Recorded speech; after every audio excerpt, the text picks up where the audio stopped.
घोड़ा चले चल रे घोड़ा चले बापा सिले पिटीबे जल्दी जल्दी चले दौड़ी दौड़ी चले घोड़ा दौड़ी दौड़ी चले। अरे पुଅ तोर आहरी खेल बुल सरुनी गिरे तू एड़े बड़ हेलुणु कुकुरटा उपरे बसिकी खेलुचु। अरे तते मु कहूची तू शुणुचु ना नहीं तू अरे अरे ये कौन एमती छुआ भाया होचु कि रे हाँ तू परा पिला तू जाइए पूजा पाठ शिखिले हंतानी मो सहित जाइकी कर्मकांड ज्ञान टिके उदार गले हंतानी। अरे मोर बयस हेलानी तू एमती केते दिन खेलबू बुलबू तू मो सहित टिके चाले कर्मकांड टिके शिखे।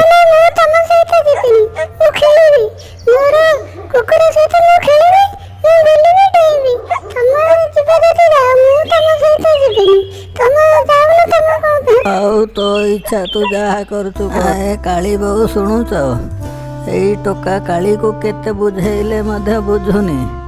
ଆଉ କ'ଣ କରିବି ମୋର ବୟସ ବଢ଼ିଲାଣି ମୋ ସହିତ ଗଲେ ଯାଇକି ଟିକେ ସେ ପୂଜା ପାଠ କର୍ମକାଣ୍ଡ ଶିଖନ୍ତାନି। ଆଉ ସିଏ ନ ଯିବ ଯଦି ନ ଯାଉ ତମେ ସେ ଛୋଟ ପିଲାଟା ପରେ କାହିଁ ସକାଳୁ ସକାଳୁ ବିଗୁଡ଼ୁଛ ତମେ ଯିବ ପରା ତମେ ଯାଅ ଯାଇକି ବୁଲି ଚାଲିକି ଆସ। ଆଉ ନ ଶୁଣିଲେ ନ ଶୁଣ ମୋ କଥା ମୁଁ ମଲା ପରେ ସବୁ ଜାଣିବ। ଗୋସାଇଁ ପ୍ରଣାମ। ସକାଳୁ ସକାଳୁ କୁଆଡ଼େ ବାହାରି ପଡ଼ିଲେ? ଏ ଯାଉଛି ଗୋଟିଏ ଯଜବାନରେ ବାହାଘର ଅଛି କ'ଣ କରିବି ସେ ପୁଅଟା ତ କୁଳାଙ୍ଗାର ହେଇଗଲା କୌଣସି କାମ ଧାମ କରୁନି କି ମୋ ସହିତ ଟିକେ ଆସିକି ମଧ୍ୟ ପୂଜା ପାଠ ଟିକେ ଶିଖୁନି। ଆଏ ଗୋସାଇଁ ଜାଣିଲ ତୁମର ପୂର୍ବ ଜନ୍ମରେ ତୁମେ କିଛି ପାପ ଅର୍ଜିତ ଅର୍ଥ ବୋଧେ ରଖିଛ ତେଣୁକରି ପୁଅଟି କୁଳାଙ୍ଗାର ହେଇଗଲା। ଏଇ କାଳି ବୋଉ ଏଇ ନିଅ ଏ କିଛି ପନିପରିବା ଆଣିଛି ୟାକୁ ତରକାରୀ କ'ଣ କରିବ କର ମୋ ଦେହ ଆଜି ଜମା ଭଲ ଲାଗୁନି ମୁଁ ଯାଏ ଟିକେ ଶୋଇପଡ଼େ। ଏଇ କୁଳାଙ୍ଗାର ଟୋକାକୁ ମୁଁ କେମିତି ଧରି ବଞ୍ଚିବି ହେ ଭଗବାନ।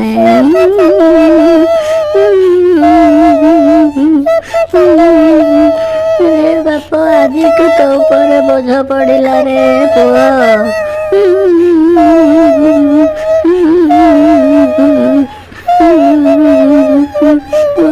रे ପୁଅ ତୁ ଆଜିଠୁ ସବୁ କାମ ଧାମ କରିବାକୁ ପଡ଼ିବ।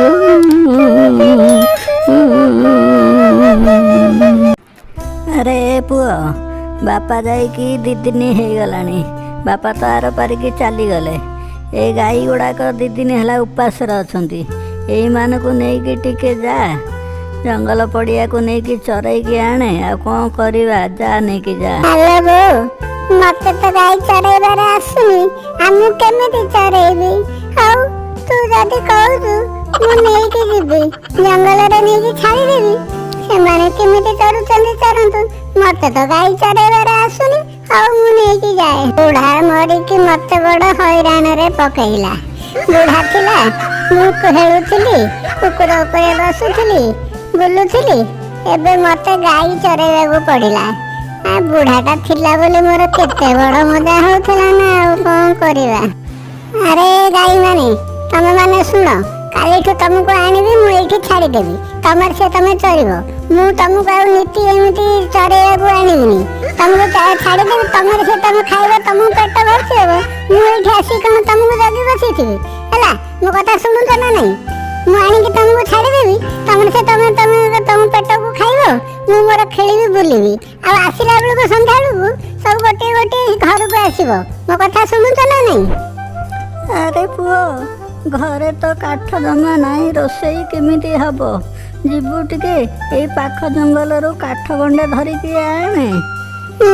କାଠ କାଠ କେମିତି ଆଣିବାର ମୁଁ ତ ଜାଣିନି ମୁଁ କେମିତି କାଠ ଆଣିବି? ଆଉ ତୁ ଯଦି କହୁଛୁ ମୁଁ ଯାଇକି କିଛି କାଠ ଆଣି। ଆରେ ଶଳା ମଣିଷ ମଲା ବୁଢ଼ା ତ ଗଲା ମତେ କ'ଣ ଗାଈ ଚରେଇବାକୁ ପଡ଼ିଲାଣି କାଠ ଆଣିବାକୁ ପଡ଼ିଲାଣି ଆଉ ଯାଏ ଦେଖେ କିଛି କାଠ। ବୋଉକୁ କହିଦେଲି ସିନା କାଠ ଆଣିବି ଏ ଗଛ ଉପରକୁ ମୁଁ ଚଢ଼ିବି କେମିତି ମତେ ତ ଜଣା ନାହିଁ ଚଢ଼ିବାର। ଆଉ ଯଦି ଆସିଛି ମାନେ ଯେମିତି ହେଲେ ଚଢ଼ିବାକୁ ପଡ଼ିବ ସେ ବୁଢା ଥାନ୍ତା ଯଦି ମତେ ଆଜି ଏ କଷ୍ଟ ପଡିବାକୁ ପଡନ୍ତାନି। ବୁଢା ମରିଗଲା, ମତେ ହଇରାଣରେ ପକେଇଦେଲା।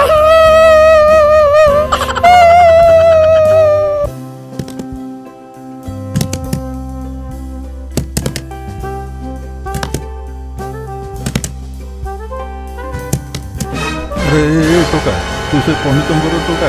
ଆରେ ମୂର୍ଖ, ତତେ ଜଣାନି ଯୋଉ ଡାଳରେ ବସିଛୁ ସେଇ ଡାଳକୁ ହାଣିଛୁ। ଆରେ ସେଇ ଡାଳଟା ଯଦି ଛିଡ଼ି ପଡ଼ିବ ତଳ ପଡ଼ିକି ତୋର ମାଡ଼ ହବନି କିରେ ମୂର୍ଖ? ତୋର ଏତିକି ଟିକେ ହେଲେ ବୁଦ୍ଧି ନାହିଁ।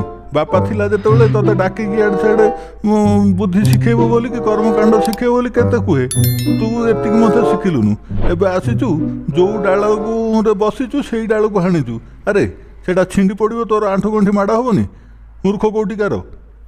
ପଣ୍ଡିତ ଘରର ଛୁଆ ହେଇକିରି ତୋର ମୂର୍ଖ ବୁଦ୍ଧି କିରେ? ହୋଲ୍ ତଳକୁ ହେଲେ ଏ ପର୍ଯ୍ୟନ୍ତ କିଛି ହେଲେ ଜଣାନି ତତେ। ସେ ଯାହା କହୁଛି କହୁଥାଉ, ମୁଁ ମୋର କାଠ ଦି ଖଣ୍ଡ ତ ନବାର ଅଛି, ଯେମିତି ହେଲେ ହାଣିକି ନେଇଯାଏ ଆଉ। ଆରେ